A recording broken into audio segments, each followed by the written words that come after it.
बच्चों good morning. आज की तारीख है 10 फरवरी 2024। आज के करंट अफेयर क्वेश्चन और ललन टॉप प्रश्नों में आप सभी का स्वागत है। आज के हम 10 क्वेश्चन के बजाय 5 करंट अफेयर क्वेश्चन करेंगे, उसके साथ में ललन टॉप प्रश्न और व्याख्या भी रहने वाला है।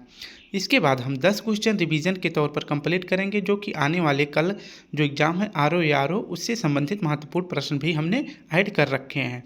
तो बस वीडियो को शुरू से लेकर लास्ट तक जरूर देखें। आज का बहुत ही महत्वपूर्ण प्रश्न है। तो चलिए बिना टाइम वेस्ट किए हुए शुरू करते हैं आज के अपने 10 फरवरी 2024 के दैनिक समसामयिक सभी प्रतियोगी परीक्षाओं के लिए महत्वपूर्ण प्रश्न। आज का पहला करंट अफेयर प्रश्न है, हाल ही में अंटार्कटिका के वैज्ञानिक अध्ययन के लिए क्विनलिंग स्टेशन किसने लॉन्च किया है? तो अंटार्कटिका के वैज्ञानिक अध्ययन के लिए क्विनलिंग स्टेशन किसने लॉन्च किया है? तो हमारा सही जवाब हो जाएगा ऑप्शन ए, चीन। अब इसके बारे में व्याख्या देखते हैं। तो क्विनलिंग स्टेशन यह किसने लॉन्च किया है? तो यह चीन ने लॉन्च किया है। किसके लिए? तो अंटार्कटिका के अध्ययन के लिए। और यह स्टेशन कहाँ पर लॉन्च किया गया है, यानी कि क्विनलिंग स्टेशन जो है कहाँ पर स्थापित किया गया है? तो रॉस सागर के पास। यह चीन का 5वां अनुसंधान स्टेशन है जो अंटार्कटिका में स्थापित किया गया है। आप इसको देख सकते हैं, ये जो है चीन का क्विनलिन स्टेशन है जो कि अंटार्कटिका में 5वां अनुसंधान स्टेशन स्थापित किया गया है। ये आप देख सकते हैं, और ये आपका हो जाता है रॉस सागर, इसी के पास यह जो है स्थापित किया गया है। इसके बाद बात करते हैं, चीन की मुद्रा का नाम है रिवेनबी और युआन, और चीन की राजधानी है बीजिंग, और चीन का शोक जो है ये हांगो नदी कहलाती है, इसे पीली नदी भी कहते हैं। नेक्स्ट देख लेते हैं, भारत ने अंटार्कटिका के अध्ययन के लिए कौन कौन से मिशन लॉन्च किए हैं? तो भारत अभी तक जो है अंटार्कटिका के अध्ययन के लिए 3 मिशन लॉन्च किए हैं, जिसमें पहला है आपका भारती, दूसरा है मैत्री और तीसरा है दक्षिणी गंगोत्री। ये आपको याद रखना है। इसके बाद देख लेते हैं, भारत आर्कटिक के अध्ययन के लिए कौन से मिशन लॉन्च किए हैं? तो भारत आर्कटिक के लिए हिमाद्री लॉन्च किया है। आर्कटिक जो है मान लीजिए आपका पृथ्वी है, ठीक है, फिर से बना देते हैं। तो मान लीजिए ये आपका पृथ्वी है और इसमें जो है 2 पोल होता है, ठीक है। तो ये ऊपर वाला जो पोल है ये आर्कटिक वृत्त है, और ये जो नीचे वाला है ये अंटार्कटिक वृत्त है। यहाँ पर जो है भारत का एक ही स्टेशन स्थापित है जिसका नाम है हिमाद्री, और नीचे जो है भारत के 3 स्टेशन हैं, हिमाद्री, मैत्री और भारती। यहाँ पे 3 स्टेशन है, ठीक है। और यहीं पर जो है चीन ने अपना क्विनलिन स्टेशन भी स्थापित किया है, जो कि चीन का 5वां स्टेशन है। नेक्स्ट अब देखते हैं, प्रश्न है हमारा दूसरा, हाल ही में चौथे खेलो इंडिया यूनिवर्सिटी गेम्स के लिए कौन सा शुभंकर लॉन्च किया गया है? तो ये चौथा खेलो इंडिया यूनिवर्सिटी गेम्स का आयोजन कहाँ पर किया जाएगा? तो यह असम के गुवाहाटी में किया जाएगा। इसके लिए जो है शुभंकर क्या लॉन्च किया गया है? तो शुभंकर लॉन्च किया गया है अष्टलक्ष्मी। अब इसकी व्याख्या देख लेते हैं। तो खेलो इंडिया यूनिवर्सिटी गेम्स यह चौथे क्रम का है। इसका आयोजन जो है गुवाहाटी में किया जाएगा, जो कि असम में है। इसके बाद इसका जो है शुभंकर क्या है? तो अष्टलक्ष्मी है, जिसे जो है सजावटी पंखों वाली तितली भी कहते हैं। इसके बाद बात करें तो खेलो इंडिया यूनिवर्सिटी गेम्स का थीम सॉन्ग क्या है? तो United by spirit, empowered by passion, यह इसकी अब की बार थीम रखी गई है। चौथे खेलो यूनिवर्सिटी गेम्स का अनावरण किसने किया है? तो हेमंत बिस्वा शर्मा जी ने किया है, जो कि असम के CM है, ठीक है। अगर बात करें कि पहला जो है यूनिवर्सिटी गेम्स कहाँ पे हुआ था, तो यह ओडिशा में हुआ था 2020 में, और दूसरा हुआ था बेंगलुरु में, तीसरा यूपी में हुआ था, और जिसका शुभंकर क्या था? तो जीतू था, ठीक है।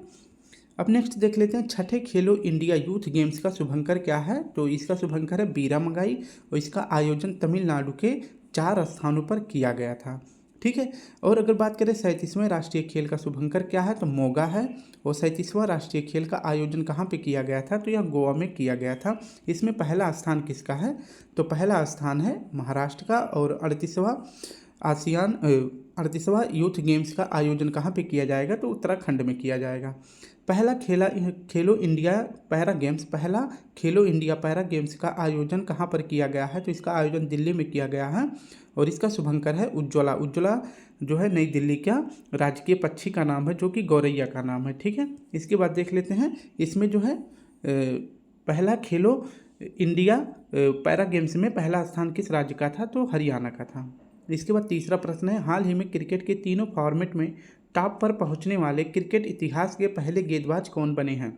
तो तीनों फॉर्मेट में टॉप पर पहुंचने वाले इतिहास के पहले गेंदबाज कौन है? तो आपका सही जवाब हो जाएगा जसप्रीत बुमराह।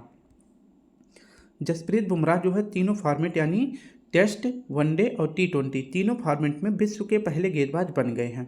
इनका अभी जो है टेस्ट में सर्वश्रेष्ठ प्रदर्शन जो है इंग्लैंड टीम के खिलाफ था, जिसमें इन्होंने 91 रन दिए थे और 9 विकेट अकेले ही ले लिए थे। ठीक है, और यह किस प्रकार का मैच हो रहा था? तो टेस्ट क्रिकेट हो रहा था और इसका अभी यह कहाँ पे खेला जा रहा था? तो विशाखापत्तनम में खेला जा रहा था। इसी में जो है 91 रन देकर 9 विकेट लिए जसप्रीत बुमराह, और इसी से जो है तीनों फॉर्मेट में T20 और वनडे में ये पहले ही जो है विश्व के पहले गेंदबाज बने हुए थे। अभी जो है विशाखापत्तनम में टेस्ट में भी इन्होंने 91 रन देकर 9 विकेट लेकर जो है तीनों फॉर्मेट में ये विश्व के पहले गेंदबाज बन गए हैं। अब देख लेते हैं T20 cricketer of the year अभी हाल ही में कौन बने हैं? तो सूर्य कुमार यादव बने हैं। जबकि one day cricketer of the year कौन बने हैं? तो विराट कोहली बने हैं। और test cricketer of the year Usman Khawaja बने हैं।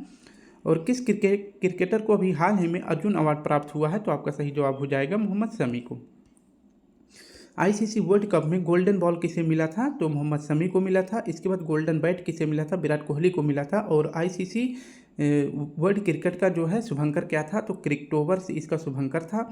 और इसमें जो है विजेता कौन बना था? तो ऑस्ट्रेलिया जो है ICC वर्ल्ड कप जीत गया था। और ऑस्ट्रेलिया अब तक जो है 6 बार वर्ल्ड कप जीता है और भारत जो है अब तक 2 बार जीता है। ये आपको याद रखना है।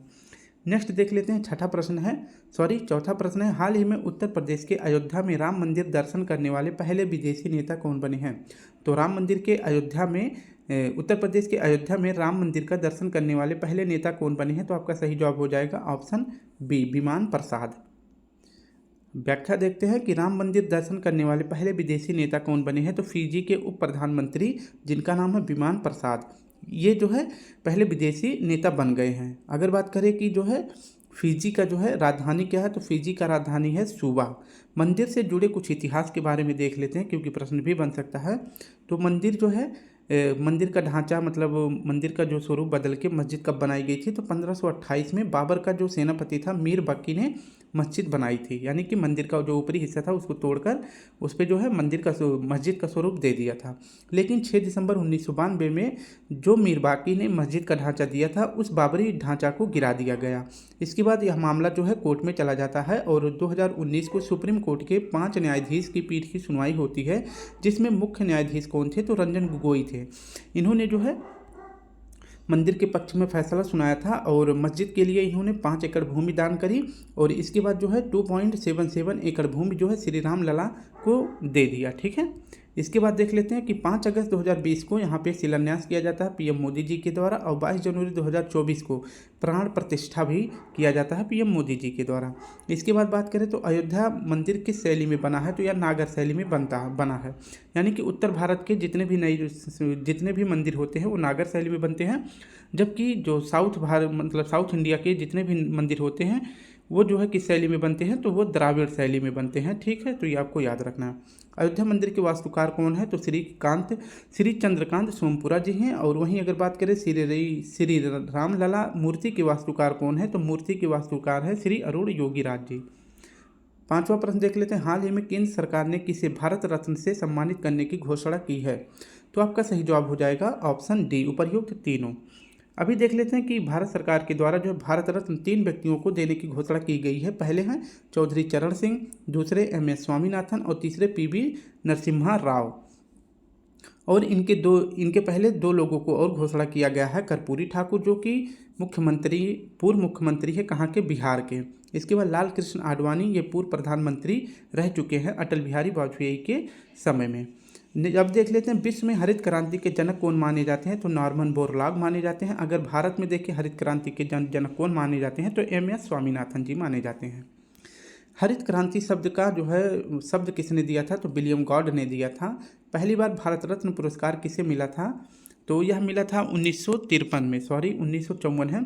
1954 में दिया गया था 3 लोगों को, सर्वपल्ली राधाकृष्णन जी को, CV रमन जी को और C राजगोपालाचारी जी को। इसके बाद मरणों उपरांत पहली बार भारत रत्न पुरस्कार किसे मिला था? तो लाल बहादुर शास्त्री को 1966 में मिला था। भारत रत्न पुरस्कार से सम्मानित पहले संगीतकार कौन है? तो सुब्बा लक्ष्मी जी हैं। इन्हें 1998 में भारत रत्न पुरस्कार से सम्मानित किया गया था। इसके बाद पंडित रविशंकर को भी दिया गया था। सितार वादक हैं पंडित रविशंकर जी, इन्हें जो है 1999 में भारत रत्न से सम्मानित किया गया था। इसके बाद भारत रत्न पुरस्कार प्राप्त करने वाले पहले विदेशी कौन है? तो खान अब्दुल गफ्फार हैं। इन्हें जो है सीमांत गांधी भी कहा जाता है। और इसके बाद जो है नेल्सन मंडेला को भी भारत रत्न से सम्मानित किया गया है। अब कुछ रिवीजन करंट अफेयर क्वेश्चन देख लेते हैं जो कि बहुत ही महत्वपूर्ण है। प्रश्न है, मिजोरम के नए मुख्यमंत्री कौन बने हैं? अभी आपको पता है कि 2023 में 5 विधानसभाओं में चुनाव किए गए थे, जिनमें से 3 में बीजेपी के सरकार बना है, एक में जो है कांग्रेस का और एक में वहाँ के लोकल पार्टी का सरकार बना था। तो रेवंत रेड्डी देख लेते हैं, ये कहाँ के सीएम बने हैं? तेलंगाना के, और यहाँ विधानसभा सीट है 119। भजन लाल शर्मा ये राजस्थान के सीएम बने हैं और यहाँ विधानसभा की सीट थी 200। मोहन यादव ये मध्य प्रदेश के सीएम बने हैं और यहाँ की विधानसभा सीट है 203। इसके बाद देख लेते हैं विष्णु देवसाई ये छत्तीसगढ़ के सीएम बने हैं और लाल दुहमा ये मिजोरम के सीएम बने हैं। तो हमारे प्रश्न का सही जवाब हो जाएगा, मिजोरम के नए मुख्यमंत्री कौन बनाए गए हैं? लाल दुहमा बनाए गए हैं। अब बात करते हैं यहाँ पे जो है किसकी पार्टी है? तो कांग्रेस की पार्टी है। और भजन लाल शर्मा और मोहन यादव और छत्तीसगढ़ में ये जो 3 भजन लाल शर्मा, मोहन यादव और विष्णु देवसाई ये जो है किस पार्टी के नेता हैं? तो ये बीजेपी के नेता हैं, ये आपको याद रखना है, ठीक है। और जो मिजोरम का है यहाँ पे जो है लोकल पार्टी गवर्नमेंट बना के रखी है। अब नेक्स्ट देख लेते हैं, चंपई सोरेन ये कहाँ के मुख्यमंत्री बने हैं? तो ये झारखंड के मुख्यमंत्री बने हैं। अब देख लेते हैं यूपी के बारे में। तो यूपी में विधानसभा की सीट कितनी है? 403 है। और यूपी में विधान परिषद की सीट कितनी है? तो 100 है। और लोकसभा की सीट कितनी है? 80 है। और राज्यसभा की सीट कितनी है? तो 30 है। यहाँ के सीएम कौन है? तो यहाँ के सीएम है आदित्य योगीनाथ जी। और यहाँ की राज्यपाल कौन है? तो यहाँ की राज्यपाल है श्री आनंदी बेन पटेल जी हैं, ठीक है, जो कि इससे पहले गुजरात की सीएम भी रह चुकी हैं। अब नेक्स्ट देख लेते हैं, ऐतिहासिक धार्मिक स्थलों के विकास हेतु वंदन योजना कहाँ से प्रारंभ हुई है? तो उत्तर प्रदेश से। तो ऐतिहासिक धार्मिक स्थलों के विकास के लिए वंदन योजना कहाँ से प्रारंभ हुई है? तो उत्तर प्रदेश से। अब चंद्रयान 3 के बारे में देख लेते हैं। तो चंद्रयान 3 को किस रॉकेट से लॉन्च किया गया है? तो हमारा सही जवाब हो जाएगा, रॉकेट का नाम था LVM-3 रॉकेट से चंद्रयान 3 को लॉन्च किया गया था। और कब लॉन्च किया गया था? 14 जुलाई 2023 को। और इसके बाद चांद के साउथ पोल पे कब लैंड किया था? तो 23 अगस्त को यह लैंड किया था। और जिस जगह पे चंद्रयान 3 लैंड किया था उस जगह को शिव शक्ति पॉइंट नाम दिया गया है। और 23 अगस्त को ही अब क्या मनाया जाने लगेगा? तो अब मनाया जाने लगेगा राष्ट्रीय अंतरिक्ष दिवस। इसके बाद बात करें तो चांद के साउथ पोल पर पहुंचने वाला एकमात्र देश कौन सा है? तो भारत है। चांद पर पहुंचने वाले 5 देश हो गए हैं। एक तो आपका हो गया है, सबसे पहले पहुंचा था चांद पर USA, दूसरा पहुंचा था रूस, तीसरा आपका चीन और चौथा आपका भारत। और अभी हाल ही में जापान भी पहुंच गया है। लेकिन इंडिया जो है यानी भारत जो है यह साउथ पोल पर अकेले पहुंचने वाला एकमात्र देश है, ठीक है। और इससे पहले साउथ पोल पर लैंड करने के लिए रूस का जो है मिशन गया था जिसका नाम था लूना 25, लेकिन यह जो है लैंड करने से पहले ही क्रैश हो गया था। अब देख लेते हैं भारत का पहला वैदिक थीम पार्क जिसका नाम वेद वन का उद्घाटन कहाँ हुआ है? तो भारत का पहला वैदिक थीम पार्क वेद वन का उद्घाटन हुआ है उत्तर प्रदेश के नोएडा में। नेक्स्ट प्रश्न है, नए संसद भवन में प्रस्तुत महिला आरक्षण बिल नारी शक्ति वंदन अधिनियम के तहत महिलाओं को कितना प्रतिशत आरक्षण मिलेगा? तो नए संसद भवन में प्रस्तुत महिला आरक्षण विधेयक जिसका नाम है नारी शक्ति वंदन अधिनियम के तहत महिलाओं को कितना प्रतिशत आरक्षण मिलेगा? तो यह 33% मिलने वाला है, ठीक है। अब इसके बारे में पूरी व्याख्या देख लेते हैं। तो नारी शक्ति वंदन अधिनियम ये अगर पूछे कि यह किस नंबर का बिल है तो यह बिल है 128 नंबर का। लेकिन सभी बिल पास नहीं होते हैं, लोकसभा, विधानसभा और राष्ट्रपति के सिग्नेचर से अगर पास हो गए तो वही बिल जो है एक्ट बन जाता है। लेकिन सभी बिल जो है पास नहीं होते हैं, कुछ पेंडिंग में पड़ जाते हैं और जो पास हो जाता है वो बिल जो है क्या बन जाता है? तो वह एक्ट बन जाता है। तो नारी शक्ति वंदन अधिनियम बिल 128वें नंबर का है। अगर बात करें कि एक्ट किस नंबर का है तो 106वें नंबर का एक्ट है।